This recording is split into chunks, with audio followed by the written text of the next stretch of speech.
There comes a moment in life when we realize intimacy isn't just physical.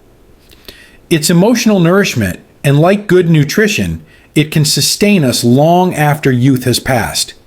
Today, we're going to talk about something many older adults quietly wonder about, but rarely feel comfortable saying out loud: how connection, affection, and yes, the more tender, private parts of intimacy continue to shape our health and happiness as we age.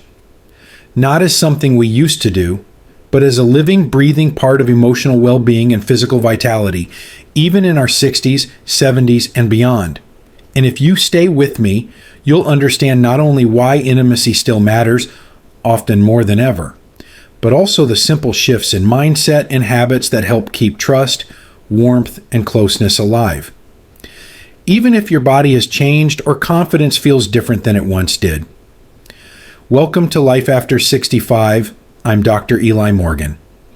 Together, we explore what it truly means to stay strong, clear-minded, and deeply alive in this remarkable stage of life.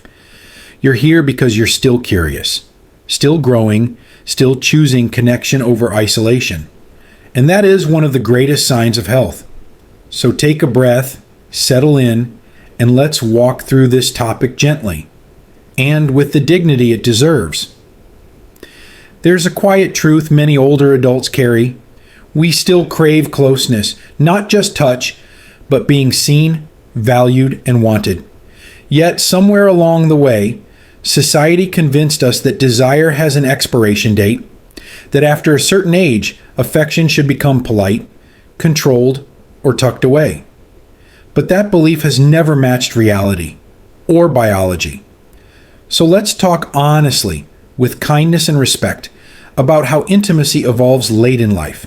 Because comfort, pleasure, and emotional warmth aren't privileges of the young. They are basic human nourishment at every age. And if a part of you feels shy or unsure as we explore this, that's perfectly normal. Stay with me, gently. And I promise this conversation will feel grounding, not awkward. Age doesn't silence the heart. It just asks us to speak its language more softly. Before we continue, I want to remind you, you are part of a growing community here. People who believe aging is not a retreat, but an evolution. People who still care about connection, growth, dignity, and well-being. If you feel comfortable, tell me in the comments where you're joining from. It's always meaningful to see our circle. From busy cities to peaceful retirement towns, to quiet homes where someone is simply choosing to keep learning. And if this space feels safe and valuable to you, consider subscribing. Not out of obligation, but so we can keep walking this journey together. Connection begins when we stop believing we're walking alone. The core truth about aging and intimacy. Here's a truth I wish more people heard earlier in life. Intimacy does not fade simply because the years pass. It doesn't quietly pack its bags at 65 and walk out the door. It matures. It deepens. It becomes slower, richer, more meaningful. What changes is not our capacity for closeness, but the form it takes. It becomes less about performance and more about presence, less about urgency and more about understanding, less about proving ourselves and more about feeling seen and connected. And when we approach intimacy with that mindset, something remarkable happens. We discover that aging doesn't close the door on affection.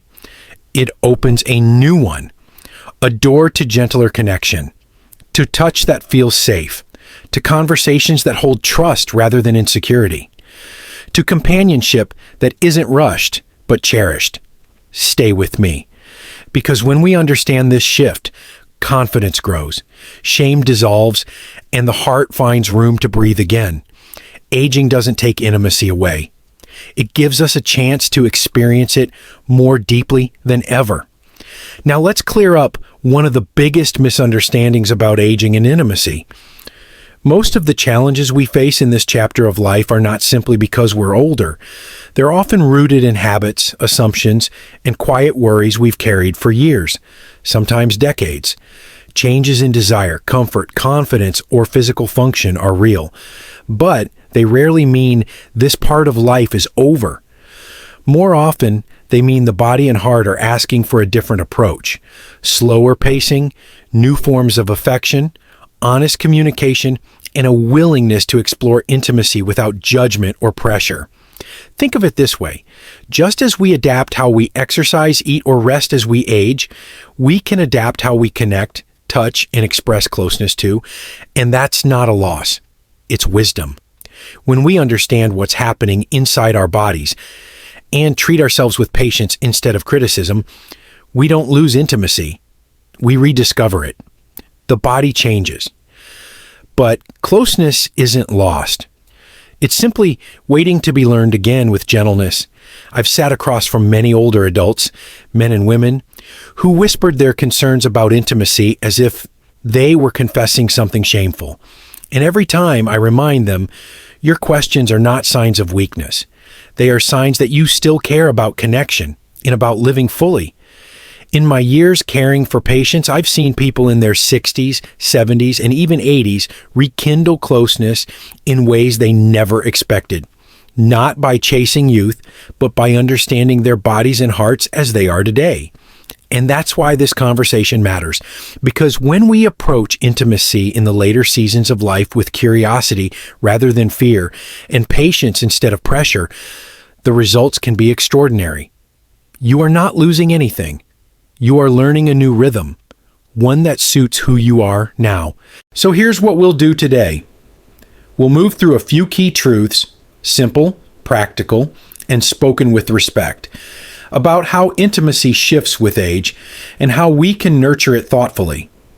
No dramatic promises, no pressure, and no unrealistic fixes.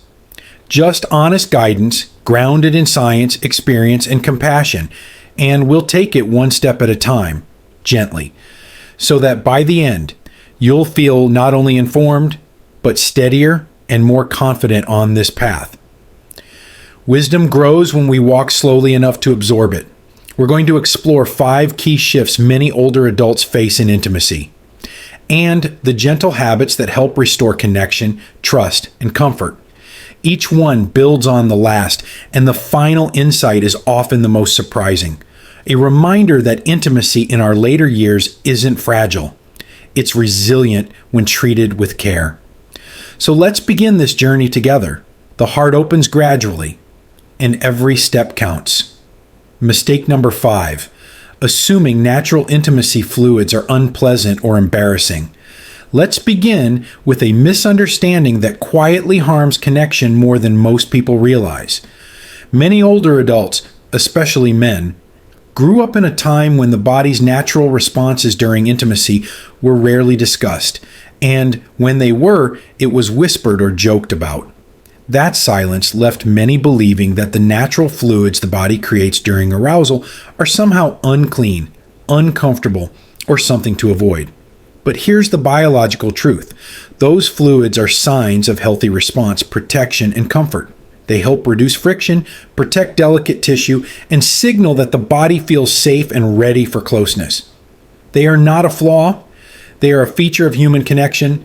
And when we judge them or react with discomfort or hesitation, we can unintentionally create distance or shame where tenderness could have lived.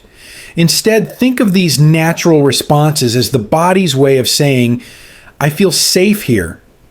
I trust this moment. When we shift from discomfort to appreciation, we don't just improve physical comfort. We create emotional safety, which is the heart of intimacy at any age. When we honor the body's natural language, we honor the heart behind it. Mistake number 4, believing taste or scent should always be the same, in judging changes harshly. One of the most common concerns couples quietly carry is this: what if things don't smell or taste like they used to? It's a tender worry, and it deserves a gentle answer. Here's what many people don't realize. Our bodies are living, changing ecosystems. Hydration, diet, stress, hormones, and medications all influence natural, intimate scent and taste. Just as our breath, skin, or mood may shift from day to day, so does the body's chemistry. And this variation is normal. Not a sign of illness, not a failure, and certainly not something to criticize. When we react with impatience or judgment, even unintentionally, it can create a layer of self-consciousness that makes vulnerability feel risky. But when we respond with understanding, a soft smile, a gentle comment, or no comment at all, intimacy becomes a haven instead of a test. Of course, if there's a sudden, noticeable change paired with discomfort, dryness, irritation, or pain, a doctor's check-in is wise. Many common imbalances have simple fixes, but day-to-day variation, that's simply being human. And treating it with kindness invites closeness instead of hesitation. Bodies change, but patience lets connection stay steady. Mistake number 3, forgetting that safety is part of intimacy, not separate from it. Let's talk about something practical and often overlooked: safety. Many people assume that if they've been intimate before, everything is automatically safe forever. But just like we adjust how we exercise or eat as we age, we should approach intimacy with awareness and care. Biologically, the body does change over time.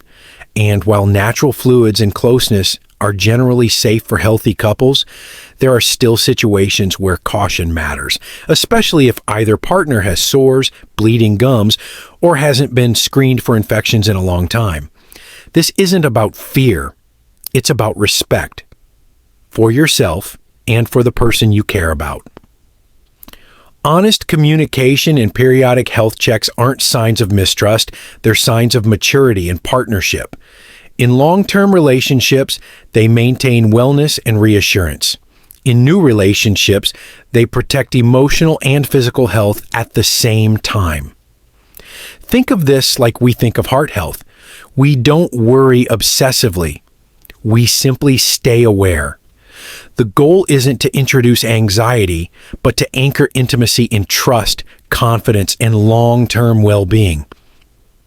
Because real closeness isn't just about passion in the moment, it's about taking care of each other so that connection feels safe, strong, and enduring. Safety isn't a wall, it's the foundation that lets trust deepen without hesitation. Mistake number 2, staying quiet out of embarrassment or fear of hurting feelings. There is a kind of silence that doesn't protect intimacy. It erodes it. So many older adults tell me, I didn't want to say anything. I didn't want to make them feel bad. The intention is loving. But the result is often distance, confusion, and worry on both sides. Our bodies change. Fluids, comfort levels, sensation, dryness, these shifts are natural. But when we don't talk about them, tiny concerns can grow into misunderstandings. A partner may interpret quiet hesitation as rejection, disinterest, or even losing love, when really it's just unspoken uncertainty. The cure isn't complicated, and it isn't bluntness or criticism. It's gentle transparency. It's choosing curiosity over discomfort, closeness over pride. A simple conversation can dissolve months of tension and bring two hearts back into the same rhythm again. If you can say, I want us to feel comfortable together, or my body feels different lately. Let's explore what feels good for both of us. You're not admitting weakness. You're building trust, because intimacy isn't sustained by silence. It breathes through kindness, patience, and honesty. When we speak with tenderness, even vulnerable truths become bridges, not barriers. Mistake number 1, forgetting that emotional acceptance is the most powerful part of intimacy. Here's the heart of it all. Intimacy in later life thrives not on perfection, not on performance, but on feeling genuinely accepted. When a partner senses they are welcomed fully, their body, their changes, their history, their tenderness, something profound happens. The nervous system calms. Trust deepens. The body softens into connection instead of tensing with self-awareness. For many women, especially after menopause, emotional safety and acceptance are what unlock physical comfort and arousal. For many men, knowing they are still desired and respected nurtures confidence and presence. Acceptance is not passive. It's an active expression of love. It sounds like, I'm here with you. You're enough. There's no rush. We're in this together. When we shift from evaluating the body to appreciating the person, intimacy becomes something far more meaningful than mechanics. It becomes companionship, tenderness, and partnership. And in that space, touch feels deeper, conversation feels safer, and connection becomes a source of peace instead of pressure. The greatest intimacy isn't physical. It's feeling safe enough to show up exactly as you are. So, how do we bring all of this into real life? In a way that feels natural, kind, and possible at any age. Let's keep it simple. 3 gentle steps that support connection, comfort, and confidence. 1. Open the door with kindness. Start with a soft, honest conversation. Not a heavy talk, just a gentle invitation. I value our closeness, and I want us to feel even more comfortable with each other. Partnered or single, this mindset matters. It says, I'm choosing connection, curiosity, and compassion, not silence. 2. Pay attention to comfort and care. If something feels different, dryness, tenderness, scent, sensation, approach it as a team. Sometimes a warm bath, hydration, a moisturizing product, or simply slowing down changes everything. Think of comfort not as a luxury, but as the foundation of pleasure and safety. 3. Practice acceptance every time. Aging bodies are not broken. They are lived in, experienced, and adaptive. Remind yourself, nothing about me is failing. I am evolving. When we respond to each other with patience rather than pressure, intimacy becomes a place of rest, not expectation. These steps aren't techniques.